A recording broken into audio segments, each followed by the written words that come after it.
और इस वक्त मैं सीधा आपको उत्तर प्रदेश की विधानसभा लिया चल रहा हूं, जहां पर उत्तर प्रदेश के मुख्यमंत्री योगी आदित्यनाथ संबोधित कर रहे हैं। देश की स्वाधीनता का एक महत्वपूर्ण अध्याय रहा है और यह उन सभी क्रांतिकारियों के प्रति सम्मान का भाव व्यक्त करने का अवसर है और हमारी सरकार इस पूरे आयोजन को पूरी भव्यता के साथ आयोजित करने के लिए कार्य कर रही है। महोदय, मुझे बताते हुए प्रसन्नता है कि हमारी सरकार पिछले 7.25 वर्ष से उत्तर प्रदेश की पहचान दिलाने के लिए पूरी प्रतिबद्धता के साथ कार्य कर रही है और इसकी शुरुआत हम लोगों ने की थी उत्तर प्रदेश में सरकार गठन के तत्काल बाद और उसके उपरांत सरकार गठन होने के बाद ही उत्तर प्रदेश के स्थापना दिवस के आयोजन के बाद 24 जनवरी 1950 को उत्तर प्रदेश का नोटिफिकेशन जारी होता है, लेकिन 24 जनवरी 1950 से लेकर के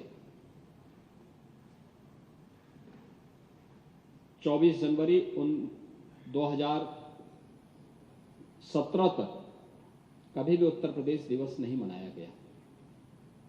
पहली बार 24 जनवरी 2018 को हमारी सरकार ने तत्कालीन राज्यपाल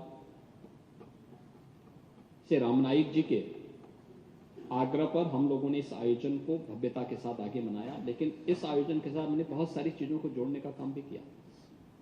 हर बार के आयोजन के साथ कुछ न कुछ जोड़ना जो उत्तर प्रदेश को पहचान दिला सके। और पहला आयोजन था जिसमें हम लोगों ने 1 डिस्ट्रिक्ट 1 प्रोडक्ट का लॉन्च किया था।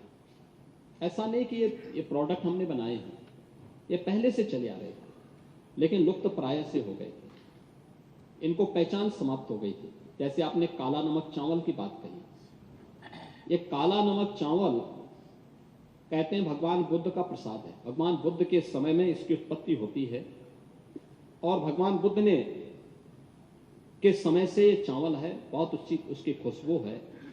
वो अलग विषय है कि आप अकेले खा जाते हैं, शिवपाल जी को नहीं खिलाते हैं। कभी खिला दीजिए, उनको भी बुला दीजिए। हाँ, मैं चाहूंगा कि आपके द्वारा लाए गए चावल का जरूर हम स्वाद लेंगे। मैं अकेले नहीं खाऊंगा, मैं खन्ना जी को भी खिलाऊंगा, लेकिन यह है कि खन्ना जी के अनुसार डाइट लेके आएंगे आप।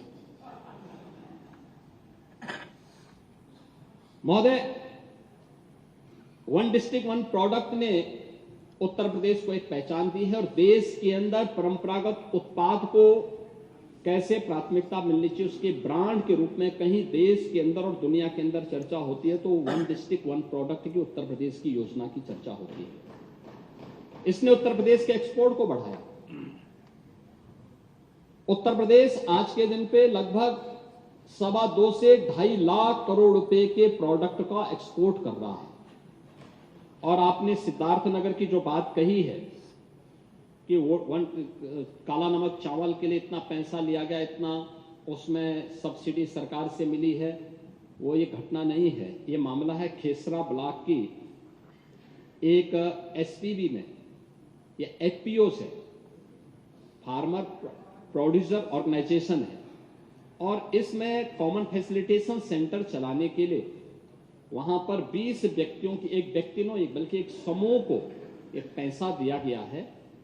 व्यक्ति नहीं है तो समूह है, एफपीओ जिसको कहते हैं, किसान उत्पादक संगठन है ये। और किसान उत्पादक संगठन को ये पैसा दिया गया है जिससे काला नमक चावल की वो ब्रांडिंग कर सके, उसको प्रमोट कर सके और किसानों के साथ जोड़ करके फिर उसके एक्सपोर्ट के लिए एक सेंटर बना सकें और वह कार्य करेगा। थोड़ा धैर्य रखिए, बहुत देर नहीं है, चिंता मत करिए, सब होगा, अपने अनुसार चलेगा। कुछ तो हुआ है। अरे आप इतने वरिष्ठ हैं, अब तक काला नमक चावल की याद नहीं आई, खाते जिंदगी भर रहे, लेकिन काला नमक चावल को पहचान हमारी सरकार ने दिया है, हमारी सरकार ने दिया है। और पांडे जी वही कह रहे हैं ना, तो ये एफपीओज है और ये उन हर जनपद में कॉमन फैसिलिटेशन सेंटर दे करके उसको टेक्नोलॉजी के साथ जोड़ने, उसको एक्सपोर्ट के लिए किस प्रकार के प्रोडक्ट चाहिए, उस दिशा से वो सेंटर बनाया गया है और वह उस पर कार्य करना प्रारंभ किया है और कार्य भी करेगा। आप निश्चिंत रहिए, हम इसको आगे बढ़ाएंगे। आपने अयोध्या के बारे में भी कहा। अयोध्या में आप लोगों की परेशानी को मैं समझ सकता हूं और आपके साहस को मैं धन्यवाद भी दूंगा कि आज आपने कहा कि साहब मैं सनातनी हूं।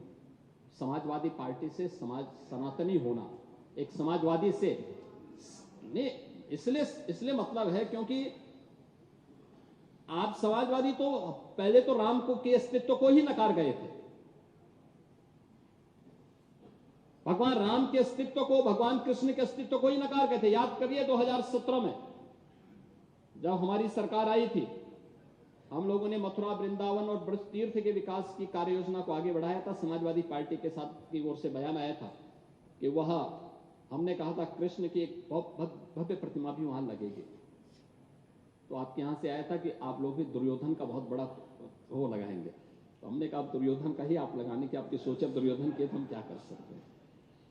लेकिन भगवान राम और भगवान कृष्ण के प्रति आस्था न होना ये डॉक्टर लोहिया को भी झुठलाने जैसा है। याद करिए डॉक्टर लोहिया ने भगवान राम, भगवान कृष्ण और भगवान शिव के बारे में किन विचारों को उद्धृत किया था। और मुझे लगता है कि यही दिखाता है कि आप लोग न सनातन धर्म के प्रति सम्मान का भाव व्यक्त कर पा रहे हैं और न सच्चे समाजवादी के रूप में ही अपने कर्तव्यों का निर्वहन कर पा रहे हैं। अयोध्या के बारे में आपकी चिढ़ स्वाभाविक है, क्योंकि पहले अयोध्या में क्या होता था किसी से छुपा हुआ नहीं है, किसी से छुपा हुआ नहीं है। आज अयोध्या में 8 से 10 लाख श्रद्धालु प्रतिदिन आ रहा है।